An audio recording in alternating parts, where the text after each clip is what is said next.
Salve Greece and Rome students, welcome back. Hope you guys did well on yesterday's test, and I'm very excited because these next couple chapters we are finishing up the totality of Roman history, at least in the western part of the empire.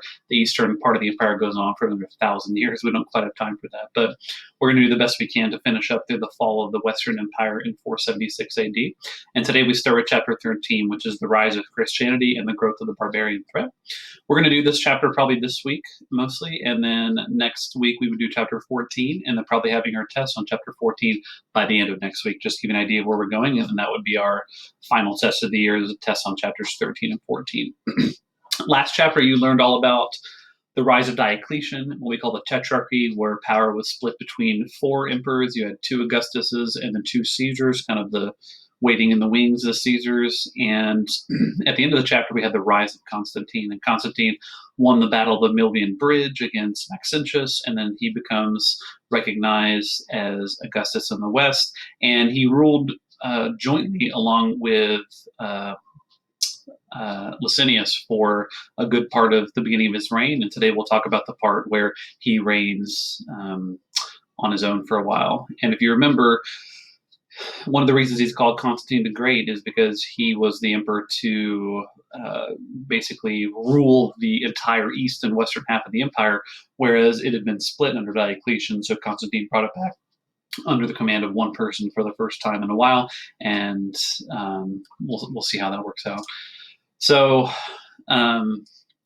of course, the Battle of the Milvian Bridge, you read in the last chapter, that was the one that, according to legend and according to, we can't 100% know exactly everything that's true there, but he saw some sort of sign or vision before the Battle of the Milvian Bridge. It was the Chi Rho symbol, and it represented Christ in the ancient world, and that was a sign that he was supposed to use that to win his battle against Maxentius. So we know that during his reign, he flirted with Christianity and he learned more about it. He became involved more and more as his reign went on, and he geared himself more towards Christianity. Christianity became more accepted during his reign. He didn't ever actually convert to Christianity until near the very end of his life, but certainly he was becoming more and more accepting of it throughout his life. So he became sole emperor upon the death of Licinius in 324. So he had already been, co-emperor, kind of the senior emperor before that. But when Licinius dies, he actually, it says death, but he loses a battle to Constantine, and Constantine executes him. So that's how he dies.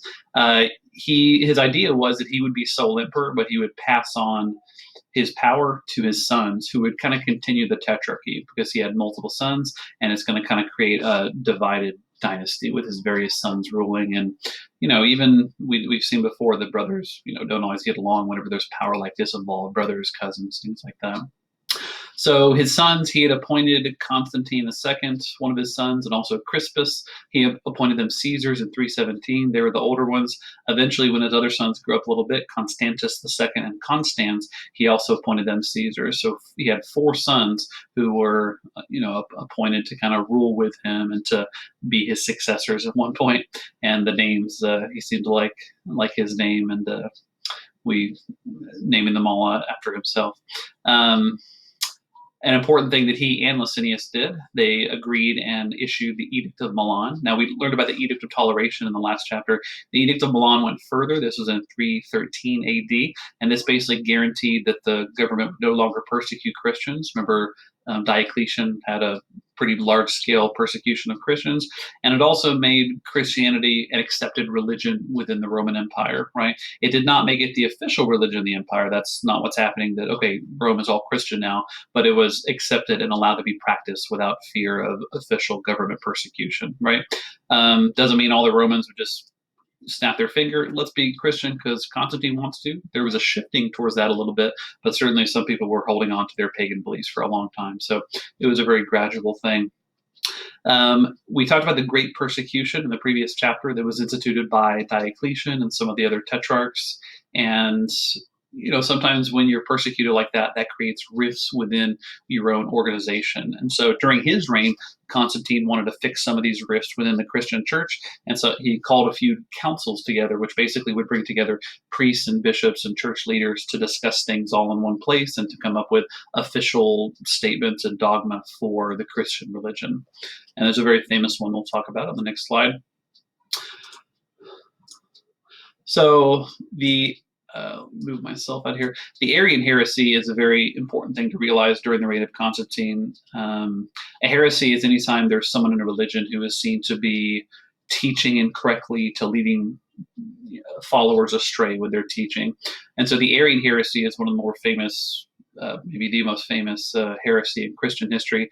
And it's called that because it was named after a priest called Arius. He was a priest in Alexandria, Egypt, and he was teaching his followers that Christ was created by the Father and was thus inferior in status. So this kind of went against the idea of the Holy Trinity, where the three parts of the Holy Trinity, the Father, the Son, and the Holy Ghost, are kind of consubstantiated with each other and equal with each other. It kind of it was a very, very big deal, even though just the words of it don't sound that this is a very intense debate.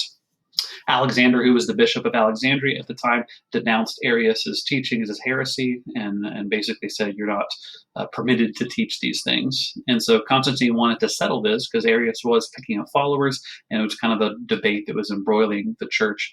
So Constantine called a council at a city called Nicaea, and it was the first ecumenical, which means like from all parts of the Christian world, the first ecumenical church, and it was called in 325. Basically, the idea was we're all going to discuss this, which one of these is true according to our knowledge and the scriptures, etc., and then we'll have one way going forward. So it was decided by the majority of this council that Arius's teachings were heretic, and they rebuked the followers of Arius, the Arians, and they wrote what's called the Nicene Creed, which is kind of cool. We still recite this like in chapel and Eucharist sometimes. It's cool. Next time we say this in the Eucharist, just think about how this creed was written, basically at the behest of the Emperor Constantine, over 1,500 years ago. It's kind of cool to think about that, but we still say it. And basically, this creed set out what Christianity believed, and the part that kind of resolved the Arian heresy, it said that Christ was one in being with the Father, and it settled it, saying he was not, under or in any way below the Father in importance of the Holy Trinity. So the Nicene Creed comes from that by Constantine. Constantine also legislated that Sunday, because of church and stuff, should be a day of rest in the empire, right? Probably different parts of the empire would follow that differently. Some it might have been important, some places they're not following closely, but we know that Constantine tried to make that a big deal during his reign. So, some other things that Constantine did during his reign, and things we remember him for, he undertook, a large building program in the church. And so, as far as building, this is really remarkable because before this, for the longest time, churches just weren't a thing, right? Christians met in people's houses and things like that. So, it was a large church building program, and so different churches were built in different cities, and Christians who worship more openly. In Rome, he built the first Lateran Basilica, which is where the popes lived for a long time. Nowadays, you hear about the Pope living in the Vatican, but that's only been that way for, I'm honestly not sure exactly how long, but maybe like the last 400 years or so. But before that, they lived in the Lateran Basilica, which you could still see in Rome. You can actually go visit the papal apartments, but Constantine was the first person to house the popes, the bishops of Rome there, so kind of cool. Also, the St. Peter's Basilica, which is in Rome, and it's where the Pope lives now. It's where the Vatican is. The original St. Peter's was founded on that exact spot in the Vatican, and he founded it there because that's where they thought that St. Peter was executed, and so that's where they would build St. Peter's. So the church there now is a bigger, not quite as old as Constantine, but the location of St. Peter's is right where Constantine built the original church, and he chose the location for that reason. He also instituted a building program in Jerusalem to rebuild some churches, to rejuvenate some holy sites. Jerusalem had a pretty rough time, especially if you remember this happened, over 200 years ago, but we had the destruction of Jerusalem and the temple by Titus, and so Constantine wanted to kind of improve Jerusalem and bring it back. He also shifted some of his attention and focus eastward. The eastern parts of the empire at this time were kind of growing more quickly. Constantine's attention was focused a little more east, and so he wanted to open an capital in the eastern part of the empire that would kind of rival Rome for importance and power. There would be a senate that he would open there, etc. So he founded this new capital at a city that already existed called Byzantium. And what's kind of cool about Byzantium, if you remember, that was a Greek colony that we talked about being established all those years ago when we talked about ancient Greece and Rome. So he chose Byzantium and he renamed it Constantinople after himself. And this would be kind of his eastern capital. And he spent a lot of his time and focus there rather than on Rome. So kind of interesting. And we're going to see, starting now, we're going to see definitely a shift of importance and resources more towards the east and a little bit of a waning of the west. And that kind of makes sense because the Eastern Empire is going to go on for much longer than the Western Empire, which will basically fall within the next 120 years or so. So Constantine dies in 337, and the empire was going well. He had kind of brought them back because remember the crisis of the third century was not that long ago, and you had some better emperors in there. But Constantine does a pretty good job. The empire is prosperous when he dies, and he leaves the empire hopefully in the hands of his son, who he's hoping will do a good job. He ruled for 31 years, the longest reign since Augustus, so that's pretty major. And he probably had the most stamp of his own ideas and stuff on Rome since the Emperor Augustus. So that's why we call him Constantine the Great, just because he put, he changed Rome in such a way that no one had since the Emperor Augustus. I forgot to mention this when I was talking a minute ago. Did you notice how he had 4 sons? Oh, I haven't come to that. I'll come to that on the next slide. When he dies, the Goths to the north and the Sasanians to the east. There was kind of a little discontent there. There was some fighting developing on the borders of the empire that his sons would have to deal with. He eventually died of illness, and he was baptized shortly before his death. So I guess he timed it just right. And here you see, this is supposed to be a painting of the Pope baptizing Constantine before his death. Now, what about his sons, the Constantinian dynasty? How did they do? Well, whenever he died, his sons Constantine II, Constans, and Constantius II were all set to rule jointly. The idea being they would share power. Now, what I was going to say a minute ago, you might remember he had 4 sons. One was called Crispus. The book doesn't mention this. For some reason, they leave certain things out. I don't know if they're too scandalous or whatever, but what happened to Crispus? Well, there's this whole episode, and we don't know exactly why, but Constantine had his son Crispus executed.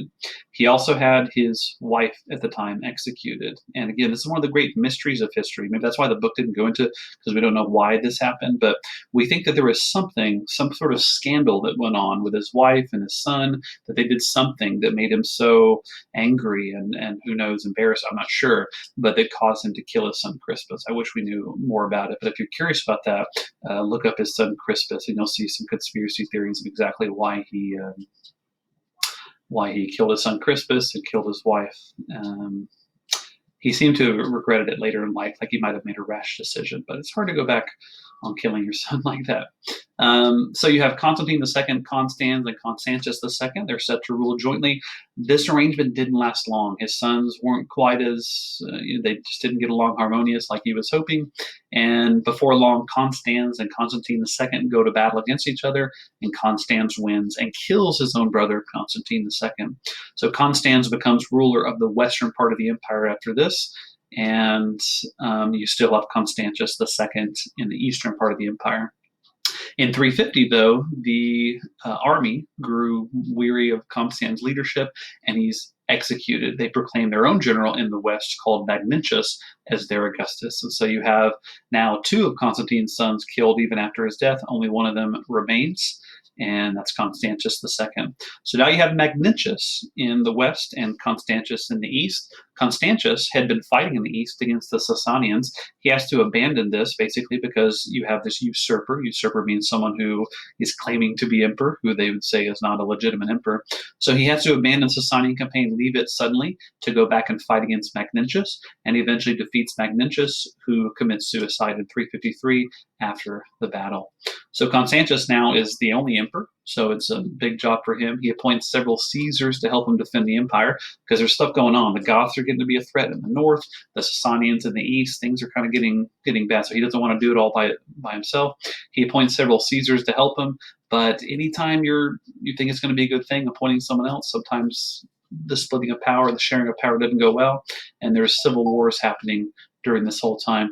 There's a lot more that happens here. I wish we could go into more detail about what happens with Constantine's sons, because there's so many things here, but we we just only have so much time to spend on this chapter. But it's really fascinating how fast. I mean, we say fast. It took 20 years, but the Constantinian dynasty, for what he did, and then it crumbled after his death. He appointed Julian, who was one of his family members, I think a cousin, to the office of Caesar in 355 to help him battle the barbarian threat that was developing on the borders of the empire. But before too long, Constans and Constantius were going at each other, and Constantius and Julian were going at each other. And when Constantius died in 361, it seemed like there was going to be a civil war between the two before too long. So lots of so you would think with all these threats they could just focus for a while and not have civil war for a few years, but they're never that. So the civil war was one of the reasons that Rome didn't last even longer than it did, because sometimes they just couldn't help themselves wanting power. So Julian will be the next emperor. We're going to talk. He's going to be an emperor. I'll give you a little kind of preview. That's going to try to. He doesn't like the Christian changes that have happened in Rome. He's going to try to drag the empire back to paganism. But I think we'll talk about that a bit next time. Okay. So guys, make sure to keep up with your notes and everything. Thanks for joining me today. And the rest of this week, we will finish up chapter 13 together, which kind of is Constantine, but a lot of the emperors after Constantine as well, through the end of the 4th century. Okay. Hope you guys are doing well. Drop by my office hours if you want to chat, or if you need any help or anything. And I will talk to you tomorrow. Walete.